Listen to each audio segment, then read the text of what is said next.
Afternoon my children.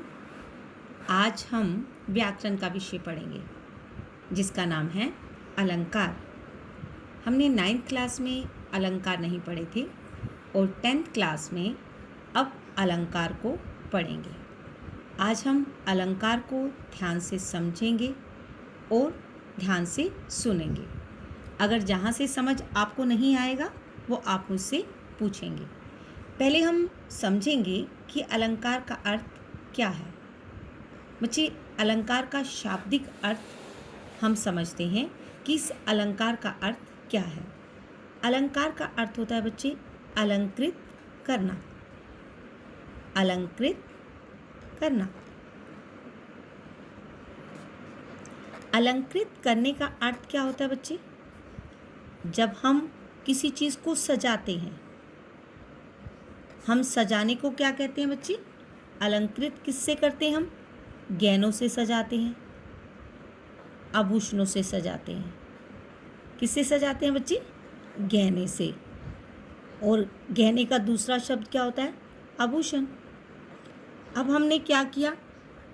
अपने शरीर को गहनों से कभी सजा लेते हैं और कभी आभूषण से सजा लेते हैं।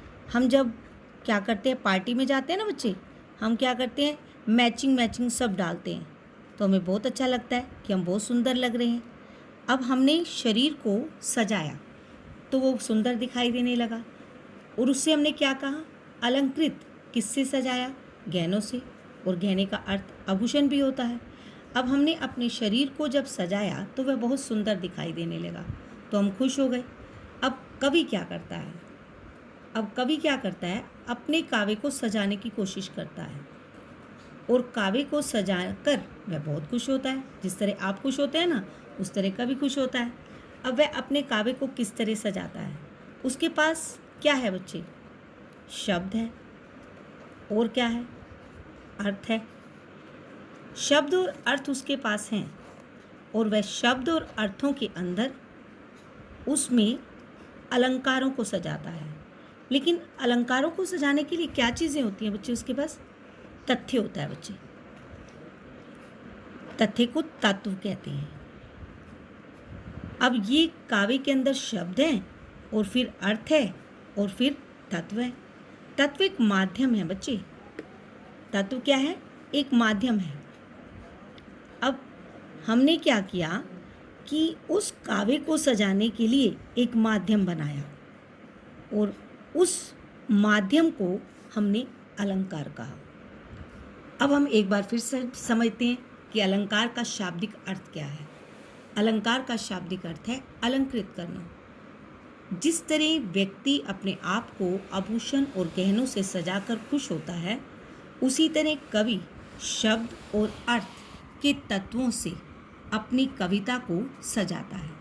तो इसकी परिभाषा क्या बनी बच्चे? इसकी परिभाषा ये बनी कि काव्य की शोभा क्या बनी?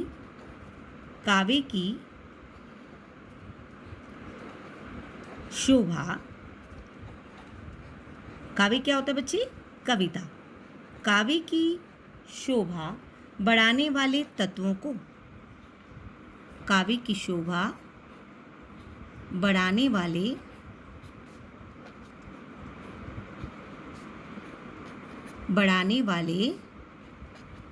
तत्वों को, तत्व ने बताया था ना बच्चे क्या होता है? माध्यम। बढ़ाने वाले तत्वों को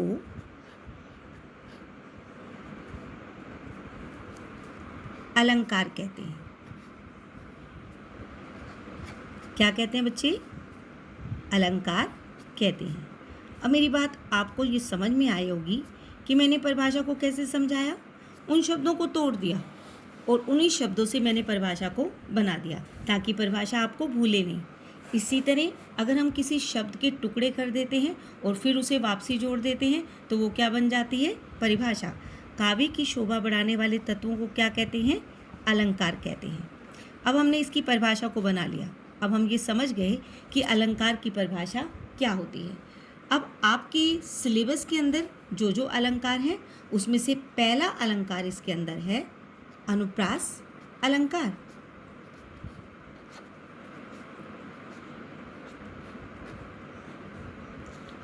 हमने अनुप्रास अलंकार को समझना है कि इसे अनुप्रास अलंकार क्यों कहा जाता है। बच्चे एक बात यहाँ पर और समझनी है। जब से मैंने कहा कि काव्य के अंदर शब्द हैं और अर्थ हैं। बच्चे अगर मैंने शब्द के अंदर अलंकार जोड़ दिया,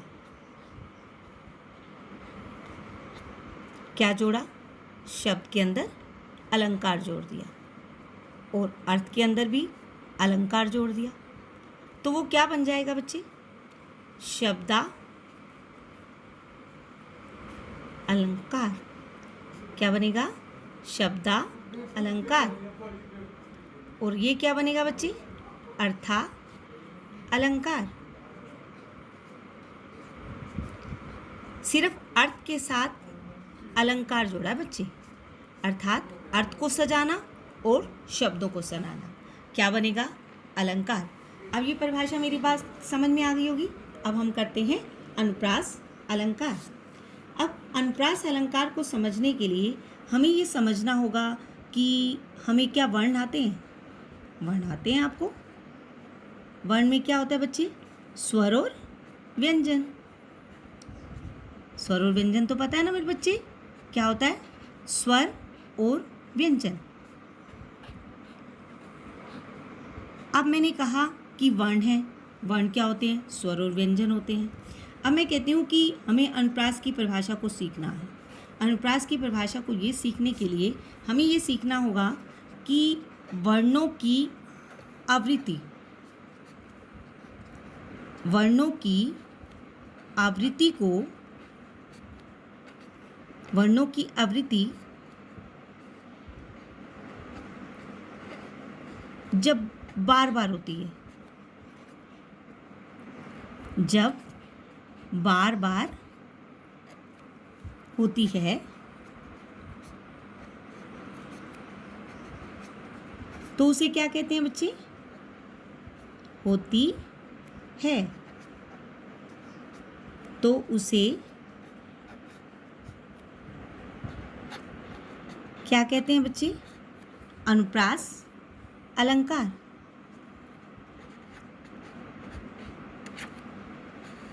अनुप्रास अलंकार। अब हमें इसे बात को समझना होगा कि मैंने कहा वर्णों की आवृत्ति। पहले तो मुझे ये बात समझनी होगी कि वर्ण की आवृत्ति का अर्थ क्या है। वर्ण की आवृत्ति का अर्थ है, आवृत्ति का अर्थ होता है बच्चे पुनरावृत्ति। आवृत्ति का अर्थ क्या होता है? पुनरावृत्ति। पुनरावृत्ति को नहीं समझ पा रहे तो मैं बताती हूँ, रेपिटेशन। रेपिटेशन यानी कि शब्द का बार बार रिपीट होना, उसे हम पुनरावृत्ति कहते हैं। अब हम इसे एक एग्जाम्पल के द्वारा समझते हैं। जैसे मैंने कहा तरनी, तनुजा,